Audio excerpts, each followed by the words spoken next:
Hello to Jasmine Sparkes. How are you today? I'm really well, thank you, Ruben, and thank you for having me today. Thank you much for letting me chat to you today. So, can to me roughly, how have you been a singer-songwriter for?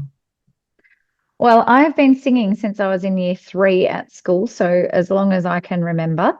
But my original project is very embryonic. The song that I just launched on the 27th of June is my second single to market, but it has been a process of a 2 year project of recording and getting everything ready to line up because I've actually got 7 songs ready to release. So I was, yeah, watching CMT one day, and I've been working in covers bands for years. But I was watching CMT, which is the country music video station over in Australia, and watching everything that people were putting out. And I'm like, I can do that. Why am I not doing this stuff too? And so I put my big girl undies on, as we say in Australia, and I started to write and found a producer who I actually sung at his wedding. And we have been working really hard to get this project to market. So it's exciting to finally seeing it come to life and having people get to enjoy it too. So, what was it like going into the recording studio called your debut single called Coast to Coast? Country to coast. So I actually really love recording. There's it's a different style of singing. You don't have to necessarily use as much of your vocal energy to try and convey engagement. So it's everything's under the microscope, and you can really get in and tell the story and spend time refining things, rephrasing things, using I don't use a lot of effects on my vocals. I don't think they're necessary, to be honest. You're either a good singer or you're not. And I don't believe in auto tune. So, but yeah, it's just great to be able to have the luxury of that time in studio where you can be a lot more creative and you're not sort of on the clock and having to, when you're performing live, it's a very different scene. So, have you always been a country singer? I have always been an anything singer. I love country music because I think it's back to where pop used to be, like in the sense of the focus being on the story, and like a good song's a good song no matter what genre it is. And I grew up listening to all of the big divas of the world and admire Celine Dion a lot and would love to have her shoe collection. Um, but yeah, country music was something I actually really fell in love with my son. We started listening to a lot of country music together and playing together, and going to concerts together. And so, yeah, it sort of became like I always loved Shania Twain and the usuals, but I'm like now I if there's a show in town, I'm at it. If it's live music, I'm at it. And I just bought tickets this week to go see Kelsey Ballerini when she comes to Sydney. So I love country music. So, can you tell me about your latest single called Six Dinners? So Six Dinners is a nod to all you single ladies that have been navigating the dating scene and finding it challenging. It was inspired actually by a conversation with my mum, and we were talking about how do I know if someone really likes me and he's not just trying to take me home. And I had been married for a very long time. When I got married quite young and had my children quite young, and the relationship dissolved. And I was sort of quite scared of this scene that's very digital. And how do I know if somebody actually really likes me? Because, like, I went on a date with a guy who lied to me about his age. Another guy lied about his name. And I'm like, Mum, I don't even know. Like, these guys, are they for real? Like, can't they just be honest with me about who they are and what they're doing? And so Mum's like, oh, just make them buy you 6 dinners. If they're really serious about you, then, they'll show up for 6 dinners. And so I did actually tell my now husband that. And he just jokingly said, oh, do breakfasts count? It can be a nice quick breakfast first thing in the morning. Precisely. So we actually just celebrated our third wedding anniversary just this past week. So it must have worked because I've got a good egg and he looks after me.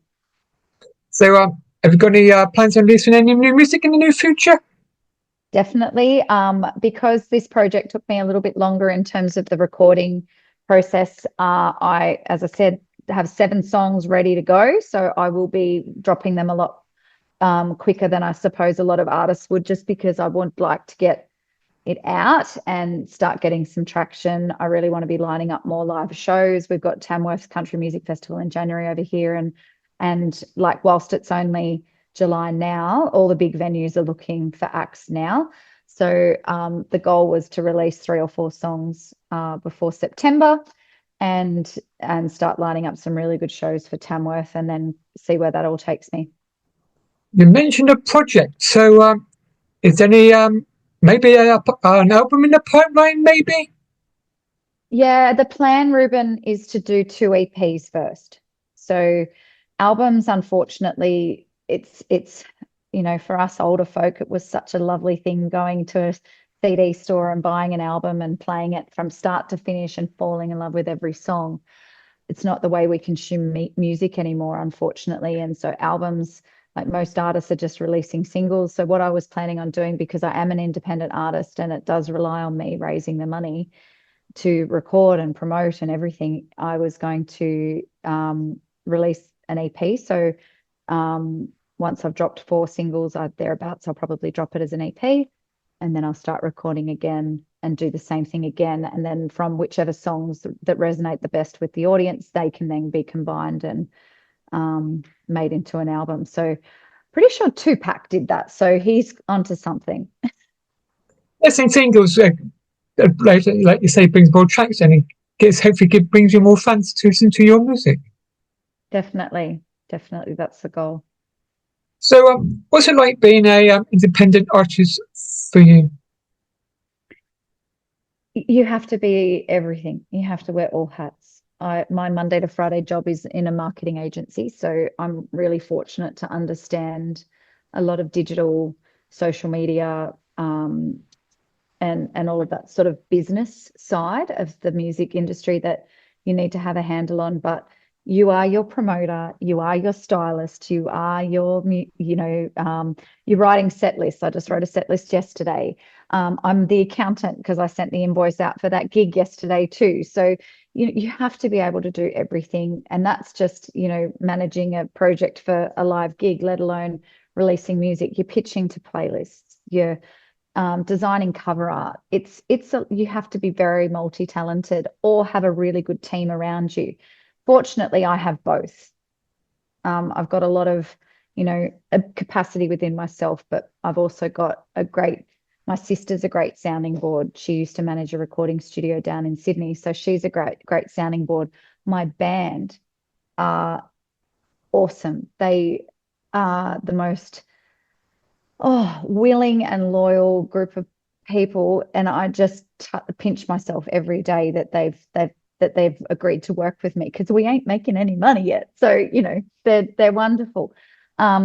Nardia, my PR lady, I'm really, really fortunate. I've been watching what other independent artists have been doing and going, okay, that works, and then applying it to my project. So yeah, it's been a big learning curve. So how do you come about coming to knowing about Nardia Drayton at RTC Records and rock this? Yeah, she represents a lot of indie Australian artists. And so, I've watched the likes of all of her different clients and seen that she has the ability to get some really good traction with the radio stations over here. And to be speaking to somebody in London already, or in the UK already, it's pretty exciting. So yeah, you're the first international interview I've done, Ruben. So you can claim that if ever I become something bigger than I am now. I interviewed her first internationally, so I'll put it in writing for you. So have you got any upcoming gigs you want to promote? Sure. My full band show on the 12th of July at the Royal Hotel in Wyong is a long way for you, so you best buy your plane ticket and start the 12-hour flight, or actually it's probably longer to Sydney, but very excited about that show. It's the first of many, and we've got an absolutely killer 3-set gig lined up. It will be a mix of covers and my own original stuff. So I'm really excited about that one. So if anyone that's listening just so happens to be in Wyong on the 12th of July, the Royal Hotel is the place to be at. So I know country music is getting very popular in the UK. So how about do you fancy coming over to the UK? Oh, I'll jump on a plane tomorrow. It's traveling is always a great idea, and yeah, I'd love to come over and do some shows in the UK eventually. So yeah, watch this space, and I'll make sure that we can catch up for a coffee when I do so. Team up with another artist that will save on your costs. Beg your pardon? Team up with another artist may save you on the cost wise. Yes, that's a very good idea. So I know Lainey Wilson just did a European tour, so if she ever does another one, I'm available to open for her. So finally, can you tell me, listeners, where can I find you on your social media? Social media, everything's under Jasmine Sparkes Music. And if anybody gets confused, just go to my website, which is Jasmine with an E, Sparkes with an ES.com. And all the links are there for everybody's convenience. I think I'm going to chat to you today. Thank you so much, Ruben. Appreciate your time. Enjoy the rest of your day. You too. Goodbye. Bye. Goodbye.